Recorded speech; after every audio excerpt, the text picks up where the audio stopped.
This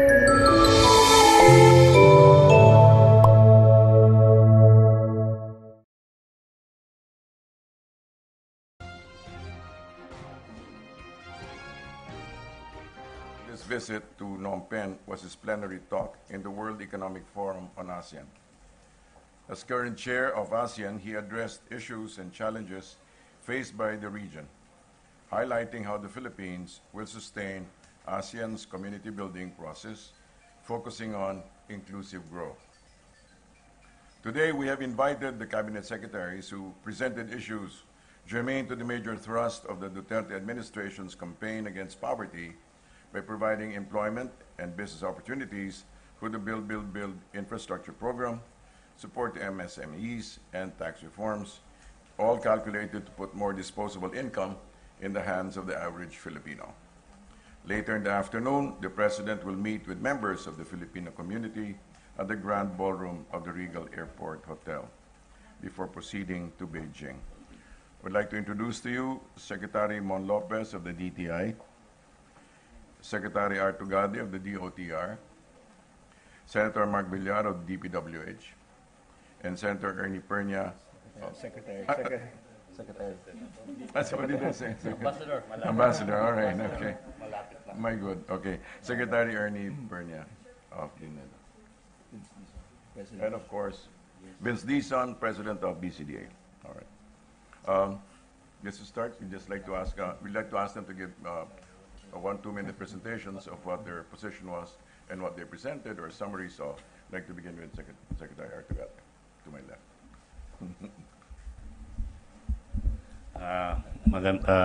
Good morning to you all. Ang international medyo ba ito? Okay. The trust of the Department of Transportation in this working trip of the President is precisely to present to the international family of nations what are our infrastructure projects related to the Department of Transportation. We highlighted certain things which, for the first time, will be happening in the country. Foremost of which is, number one, the subway. A subway which will soon hopefully be a reality in the country. We will highlight, and we have highlighted, what we are doing insofar as the airports are concerned. What is our railway system that is supposed to be in place in our country during the full term of the President. We have also indicated and have intimated to the family of nation about our maritime trust. Already in the last couple of weeks, we have started what we call the RORO, the roll-on, roll-off, roll-on nautical highway, where we have started the connectivity between Indonesia and the Philippines. With this business model being put in place, already we are being sounded out by Malaysia and Brunei to do a similar navigational relationship, because we feel that being an archipelagic area, we feel that it is through RORO, among others, that will give us the connectivity and mobility. In maritime, it is imperative also that we create and establish ports as we refurbish and improve existing ports, and complement this with the equipment that will travel from port to port. As you can see, in this visit, we are trying to show and underscore another picture and feature of President Duterte. Emphasis has been made on President Duterte's effort in doing safety and security and corruption. In this, our visit, we are trying to show the economic persona of the President, that he will also handle not only peace and safety, but more importantly, the economic development of country in relation to the developments from within as we consider the relationship from without. Hopefully, we can see a completed persona of President Duterte, one that is very uncompromising in corruption, one that is very committed in peace and security, and one that is concentrated and concerned with the development of and growth of our country. This is the dimension we are trying to reach in this working visit of the President. We'd like to appreciate the summary that Secretary Tugadi has given. We're going to be open now for a few questions. If there are any questions you'd like to ask, yes. Please ID yourself and. Sir, I'm Tina Panganiban Perez of GMA. Sir, can you please expound on the subway project that you mentioned? Okay, ma'am. Let me put into geometric presentations the subway. Number one, it is between 23 and 25 kilometers, covering 14 stations.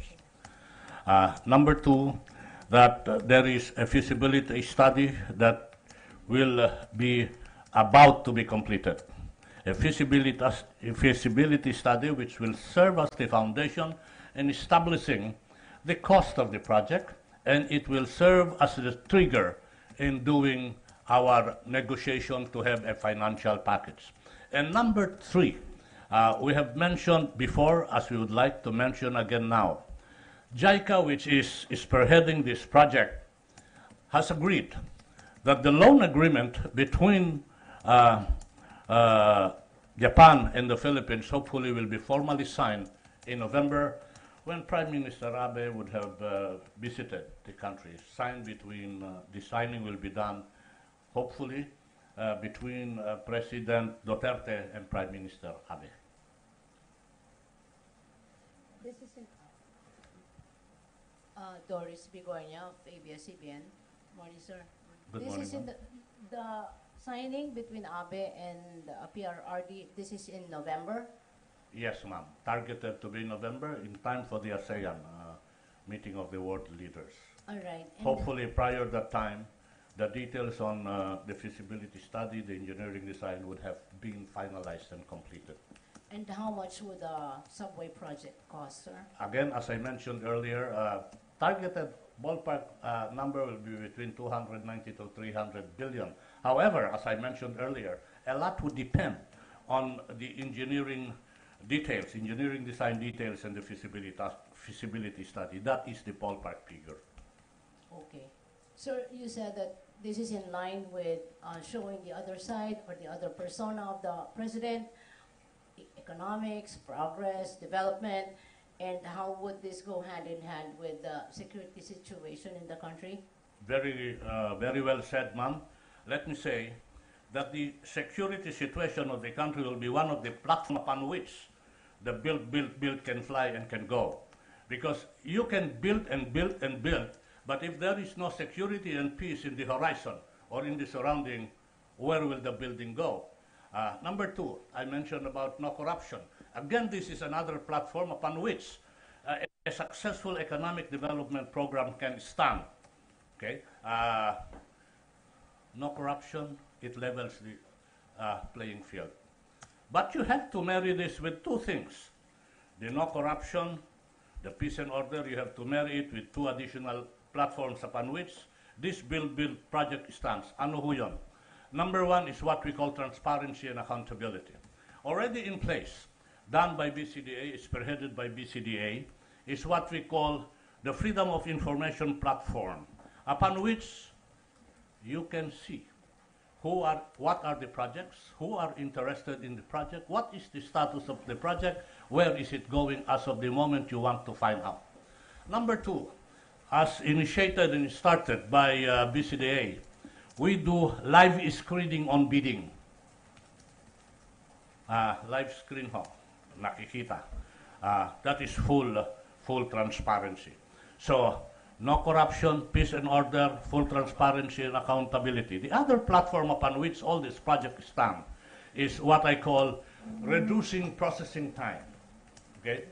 Gone will be the days when approvals are done after a long period of time, say 6 months, 1 year. We have reduced processing time. Processing time insofar as project approvals are concerned, processing time insofar as PPP is concerned, and bidding, etc., etc. All these four will serve as the platform upon which the infrastructure project stands. Now, if you merit this peace and security, no corruption, and you have the project and you have the transparency, hindi ho ba total package yun in terms of pushing the economic program? Before we go to the next question, we'd like to give the microphone to Secretary Ernie Pernia of the NEDA. Yes, good morning.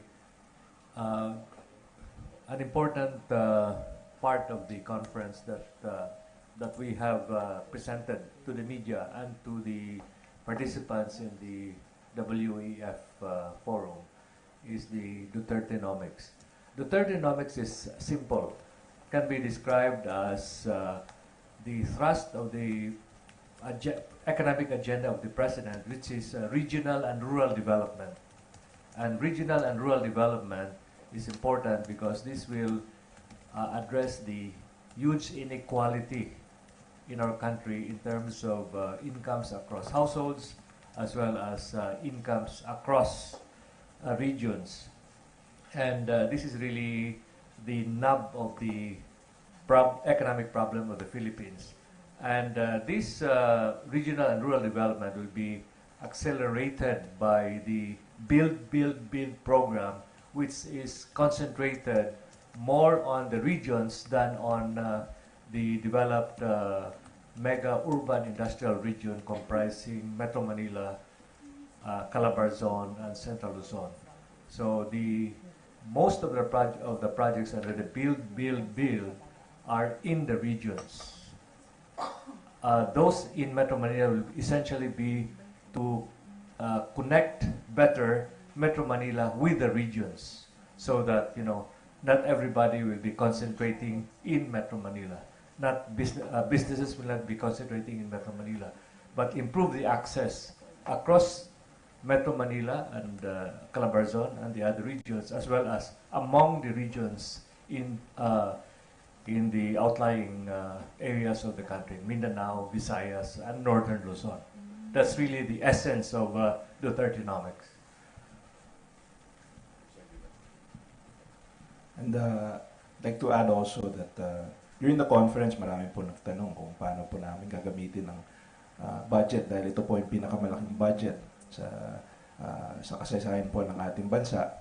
And when they asked in terms of the DPWH, concerned din nila yung mga our programs for disaster resilience. And they said that this year we'll be spending almost a third of the DPWH budget sa resiliency programs, preparation sa mga natural calamities, natural disasters.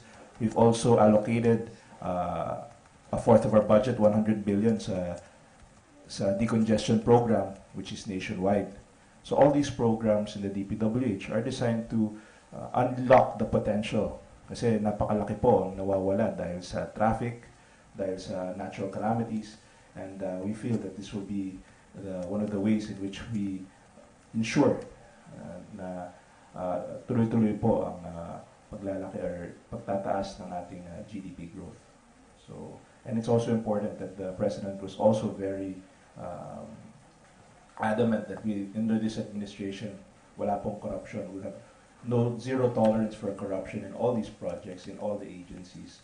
And we're very firm about that. Kaya meron po tayong mga transparency, meron po website, nakapost na po yung mga biddings, yung mga details ng mga projects to ensure that there will be no corruption and that there will be absolute transparency in this golden age of infrastructure. All right. Before we open to questions, we'd like to recognize Secretary Alcusi, who was with the DOE, and then after which we entertain questions, and then we'll ask the other secretaries to expound some more issues relevant to them.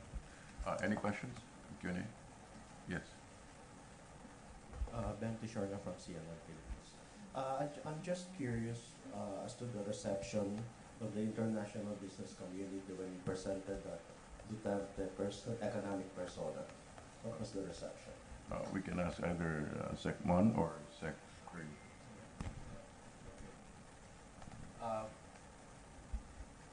Well, the other feature, by the way, of Dutertenomics, which is very important, is speed in the planning, processing, and execution of projects.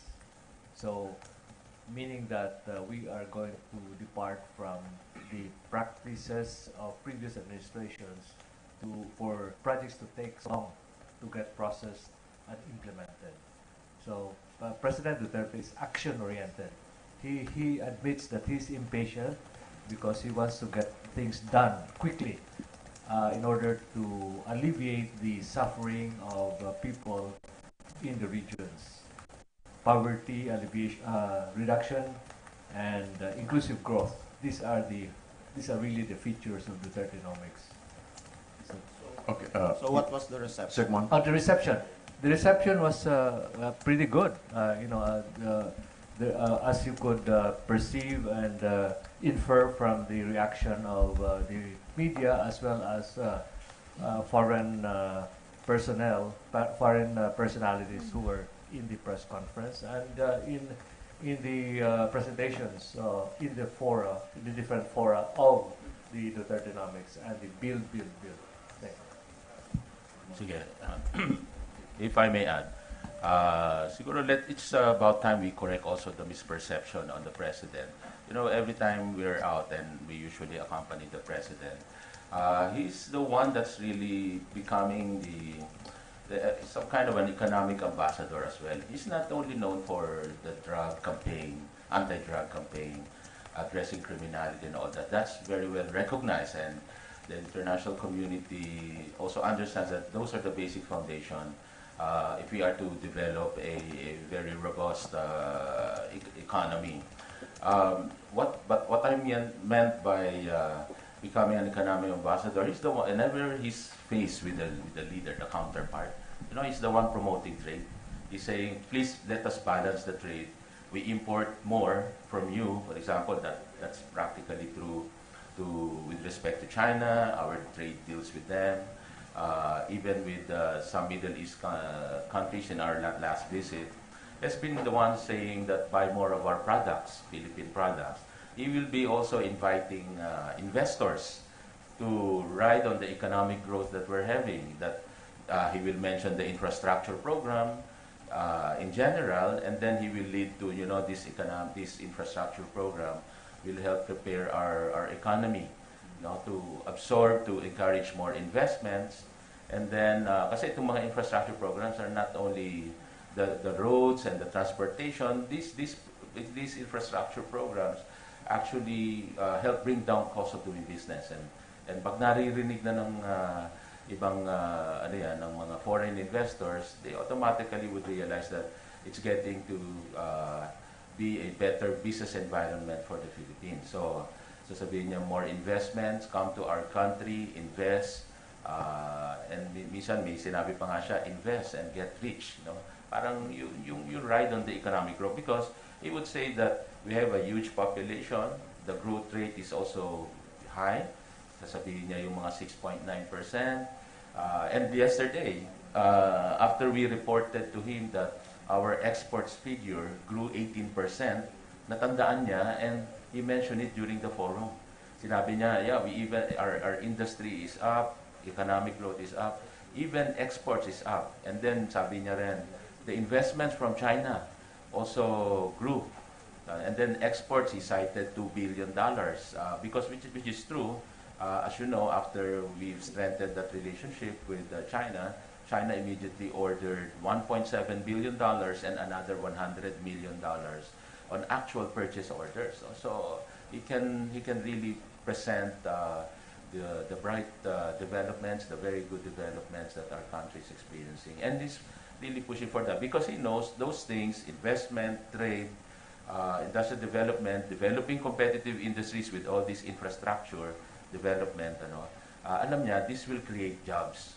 At kasi ang bottom line kay President, gusto niya talaga magkaroon ng trabaho, magkaroon ng negosyo yung mga kababayan natin. Talagang ma-empower sila, lalo na yung mga nasa baba, na lahat pwedeng umasenso, lahat pwedeng magtagumpay. So, sinasabi yung prosperity for all na drive natin. And that to us is the real lasting solution to poverty alleviation, which is really the mantra and the main vision of our president, and of course the economic and the whole team. Thank you. Vince Dizon of BCDA would like to add a few things. Thank you very much. Good morning po. Siguro po dapat makita lang po natin yung konteksto ng Dutertenomics in the overall vision and beliefs of the President and the administration. No? Because I think what some of the critics are saying now is that they seem to be saying that this Dutertenomics, this build, is an aside to the peace and order platform of the president. In fact, some have even insinuated that it's a way for us to divert attention. This is absolutely false. No, absolutely false. And I'd just like to echo exactly what Secretary Mon Lopez and Secretary Tugade have said. The president, and when I say beginning, from the beginning of his political career, has always believed that the foundation of economic progress is peace and order. Hindi po pwedeng magkaroon ng economic progress, hindi po pwedeng umunlad ang ekonomiya kung hindi secure ang ating lipunan. Bakit ko nasasabi from the very beginning? Kasi ito ang ginawa niya sa Davao. Davao is the story of how fixing peace and order first leads to economic progress later on. And this same principle is what President Duterte is trying to adhere to as President of the Republic. So, kailangan pong maintindihan natin mabuti yun na ang foundation ng paglago ng ekonomiya ay seguridad, ay peace and order. Ngayon po, i-roll out po ng administration ang kanyang economic platform. Ito nga pong Duterte Economics, Dutertenomics. And I think the Build program is the key ingredient to this. Kasi nga, kailangan nating mapalago ang infrastruktura natin na napag-iwanan dahil sa kakulangan ng nakaraan. Kailangan tapatin natin ang sarili natin doon. No? Kailangan natin maghabol ngayon at mapabilis, sabi nga ni Secretary Ernie, kasi nga, yung mga dapat nagawa na dati ay hindi natapos. So, yun po ang pinipilit natin gawin ngayon. And I think the plans are there. We are very transparent about them. They're all on www.build.gov.ph for everyone to see, including, of course, our friends in the media, our friends and partners in the media. And I think this is a perfect way to hold the government to account na talagang siseryosoy, na talagang hahabulin natin ang paggawa nitong mga kinakailangang mga project na ito. Yun nga po. Thank you so much. Secretary Tugade would like to add just one more point, after which Secretary Pernia, and then we'll have more Q&A. Ang tanong ko kanina is, how was the reception of the World Economic Forum with the economic persona being projected by President Duterte? Let me address that by saying, beyond the applause, nagpapalakpakan pag nagsalita siya, meron hong mga pulong-pulong na ginawa ang ating Pangulo, where I was privileged to attend one. Ang tawag ko doon is bilateral talks. Nakausap ko namin yung AirAsia, na kung saan sinabi ng AirAsia si Tony Fernandez, Mr. President, just to show my faith in your country and my trust in your leadership, I am ready to expand my air travel coverage in Manila. Now, in Caticlan, I can go to Puerto Princesa. I can fly to Davao. And Mr. President, if the law would allow, I'm even ready to help put up airports. This is a specific, very clear indication on the acceptability of the President's leadership insofar as his economic program is concerned. Tama ho, nagpapalakpakan, nagtatayuan, but beyond the standing ovation and the applause is a commitment to invest in real terms in our country. That to me is a glaring manifestation of the very well accepted economic program exemplified and perorated upon by the President. In fact, lagi niya hong sinasabi, know me as a peace and order man, know me as a corruption buster, know me as a fighter of drug users and habits. Why am I doing this? Because I'm setting the environment for economic development. Ito ho yung ikinakalat niyang posisyon na tinatanggap naman ng mga negosyante, specifically doon sa World Economic Forum na kung saan I was blessed to attend a bilateral and I was witness to that.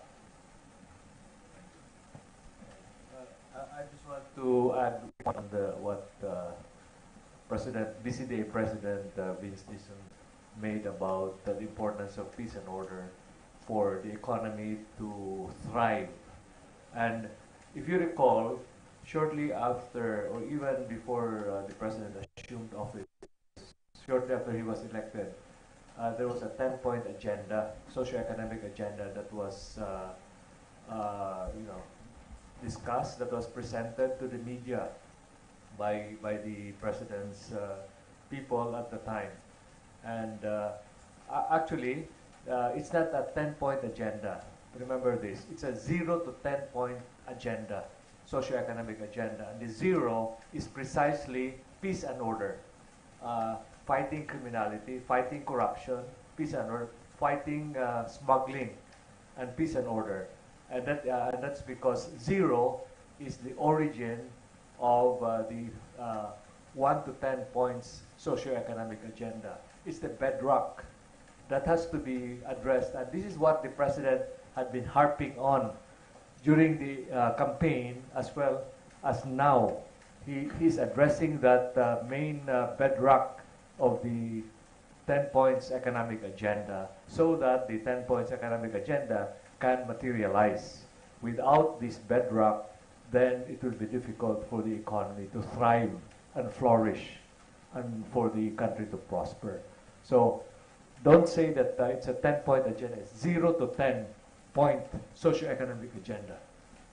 And that is what the President has been concentrating on. And he said that in our first cabinet meeting, he said that I will focus on the 0, on the bedrock, and I will leave to you to your own devices matters having to do with the economy, having to do with economic reforms, and so on and so forth. Okay, thank you. Questions? This lady and then the other one. Over here, please. Joanne from Philippine News Agency. Sir, with the Bill program, where do you see for Secretary Perla, sir, where do you see the contribution of the rural areas vis-a-vis the GDP because of this program? Okay. In fact, last year, in the last quarter of last year, agriculture had a negative growth rate of about 1.5%. This quarter, you will see that agriculture will be exhibiting positive growth rate, and that's going to contribute to a better performance of the economy as a whole. And we will see these numbers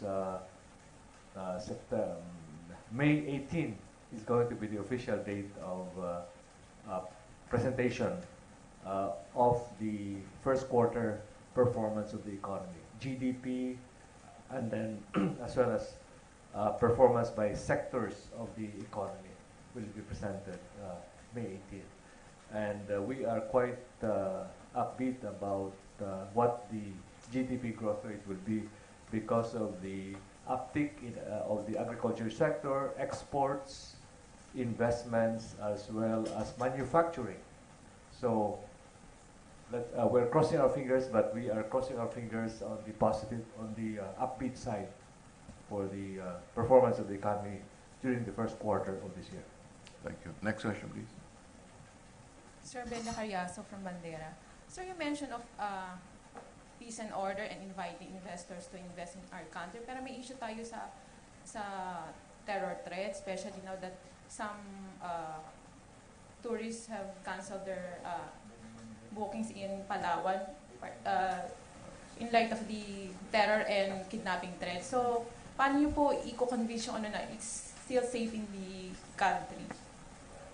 Well, as explained also yesterday, yung terror threats actually it's worldwide. But what the president also assured is that these are under control. In fact, if you notice the one that happened in Bohol, immediately may sinundan kaagad at naputol kaagad yung mga masamang balakin doon at nahuli lahat eventually. And the Mindanao has been saying also that is an area that really, pinapaintindi niya rin the long history kung bakit may kaguluhan doon. But the terrorism, in fact, he has mentioned, has been entering even countries in ASEAN. And that's why he's calling upon the ASEAN brothers and sisters to really address also this, to be careful, to really address altogether itong mga terrorism. So kaya may in the last ASEAN, pinag-uusapan nga yung mga security cooperation, precisely to address the realities of terrorism.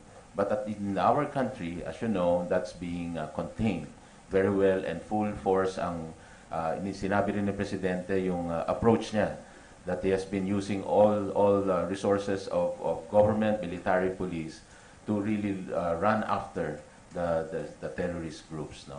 At saka yung trying to address the security problem, most especially in the Mindanao area. So, and kasama doon, nakadikit doon yung peace and development. That's why he has been emphasizing the need for peace. Kasi it's in peace, that's where we can have development. On the positive aspect also, let me report again, aside from that positive growth in the exports of 18% for the first time last year kasi, early last year, nagne-negative ang exports. And starting fourth quarter last year, and now first quarter, yun ang 18%. And yung January to April for investments, 31% growth. So napakaganda ng momentum natin. And that's why we call on our all kababayans na dapat pagtulong-tulungan to. We only have one country. No? Pagtulong-tulungan, let's not shoot ourselves in the foot again. No? Na kung kailan gumaganda, maraming kokontra. Alam mo, pag kumontra, ang nahihirapan taong bayan. Nawawalan ng investment, nawawalan ng trabaho. Pero pagka maganda, tuloy-tuloy ito, ang makikinabang taong bayan. More jobs, more income, lalo na doon sa maliliit. And our President pushing for yung talagang upliftment ng mga lason maliliit, no? Bottom of the pyramid, that is really the way to address inequality. And maybe later on, siguro sabihin ko na rin quickly about that question on the President talking about economics. Especially kahapon, doon sa maraming, kasi kahapon, by the way, in the World Economic Forum, hindi lang isang forum ni Presidente. I think there's about 5 fora na inattenda niya. Isa na doon yung bilateral namin na inattenda, no, on transportation sa AirAsia. In this fora, aside from yung security aspect, he has been talking about reducing development gap dito sa ASEAN. Alam nyo, may malaking country, Singapore, may maliliit din, mga Cambodia, Laos, reducing development gap. He has been talking also about yung inclusivity, yung pag-promote ng mga micro-SME in the region. He's talking also about equitable development, connectivity, remember yung RORO, yung the infrastructure, the transportation infrastructure also that we are building together as a community, it will facilitate trade. He's also talking about developing human capital, you know, to support talaga yung long-term development goals natin. Kailangan matatalino at magagaling yung Pilipino. That will improve our future economic growth. Invest in youth entrepreneurship, no? And then empowering the people. Yan yung mga lengguwahe ng ating Pangulo doon sa mga sessions kahapon. At yung reaction ng mga listeners, siyempre nakikilala nila lalo ang ating Presidente na he really goes beyond yung security and peace. Thank you.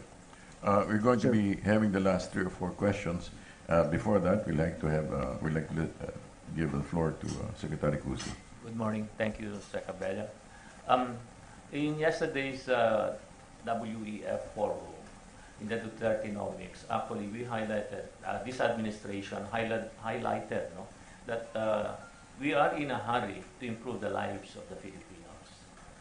And at DOE, we are working together that all this build, all the infrastructures, it requires power, and we have to support that.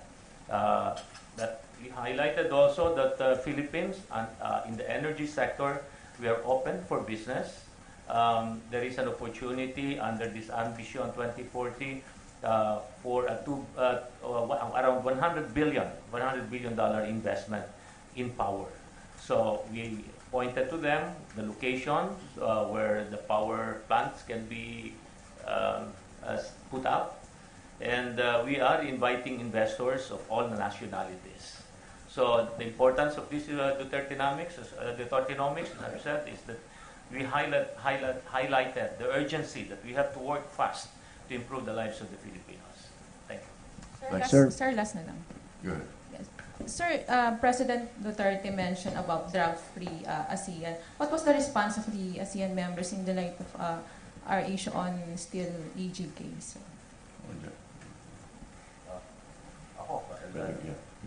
You know, actually lahat sila, if you talk to the ASEAN counterparts, the leaders, heads of state, they're in full support of the campaign against drugs. And we've been clarifying also, yung EJK, the word is really an allegation. And as you know, si Secretary Alan Peter Cayetano has presented already the numbers. That, and it's not really, there's the government, there's assumption, human rights violation. Ang take ko lang dito, no, let's all realize, kung hindi isosolve ni Presidente Duterte ang drug problem, sino magsosolve? Parang sa UP rin yan, no? Kung hindi tayo, sino? Kung hindi si President Duterte, isipin natin, sino po ang kaya mag-solve? Let's talk of the past, let's talk of the future. It's only now we have this president who has the guts to really implement and impose. Kailangan po natin talaga because na-present na sa atin yung 4 million, the immensity of the drug problem. Kahit hindi ko po to area, I'm very passionate on this kasi itong kailangan ng Pilipinas, i-solve talaga itong ills of society. And this is the root cause that's being solved. That's why any effort to counter that is really counterproductive to me. Na sinisira yung momentum to solve that problem. That will in the end, you know, pag na-solve yung problema na yan, sagana lahat tayo.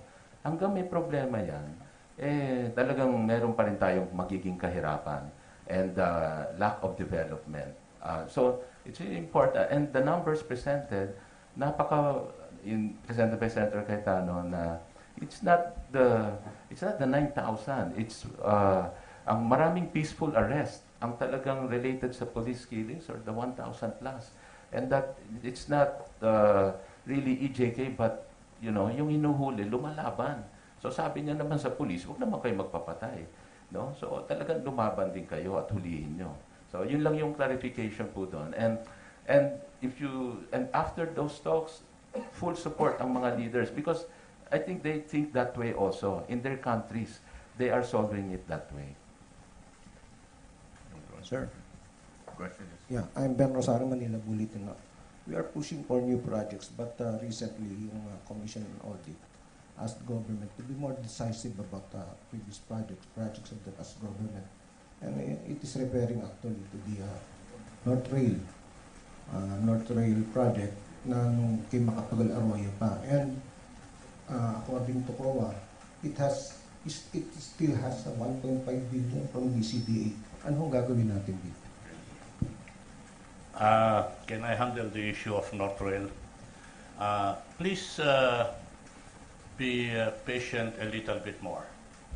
Siguro in the next couple of weeks, we will formalize a settlement on the North Rail. Para yung mga bagay-bagay na mga masalimuot na issue na napunta ho sa tinatawag na arbitration, ma-address. Parating na ho kami doon, we have been quietly working on this. on the North Rail issue. Kailangan magkaroon ng settlement dyan to the best satisfaction and to the best interest of our country and China's too. Ganyan ho yung settlement sa compromise, kailangan mutual interest. Pangalawa ho, kailangan hong mawala yung issue ng North Rail para yung pagtakbo ng ginagawa natin na railway system from Tutuban hanggang Clark, kung meron mang issue yun, mawala. Kasi baka maging balakit ho yun. Sinasabi ko ho na give us a little bit more time. We have been quietly working on this. How much more time? Siguro mga hanggang end of the month. Lalabas na ho yung anunsyo na yan. Sana ho, walang pagbabago sa mga posisyon at masusolusyonan yung issue ng North Rail. Kasama ho namin, nabanggit nyo yung BCDA, kasama ho namin ang BCDA sa pagbalangkas ng settlement agreement dito, na kung saan pati na rin yung pamunuan ay na-advise namin ng day-to-day. Sana lang ho maintindihan nyo na hindi ko pa kayang tumbukin yung full details kasi wala pa hong napipirmahan. Pag may napirmahan na yan, i-anunsyo ko yan. Kami lang po ba yun? Hindi ho. Meron hong abiso, we are following our lawyers are negotiating that. We will be getting advices from the corporate legal counsels. We have been advising the Office of the President on the detail. As soon as that is finalized, then hopefully we can breathe a sigh of relief that that issue will once and for all be addressed. Let me just add, while we address the issue of settlement, pag meron hong katarantaduhan dyan, we will not let go naman people na gumawa ng katarantaduhan go scot-free, kung meron ho.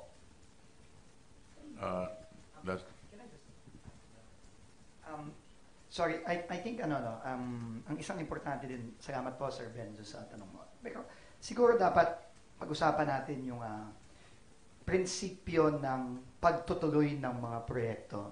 Tingin ko, hindi lang kami to, pero siguro marami sa ating mga kababayan, isa sa mga pinakamalaking frustration is kapag merong bagong administrasyon na pumasok,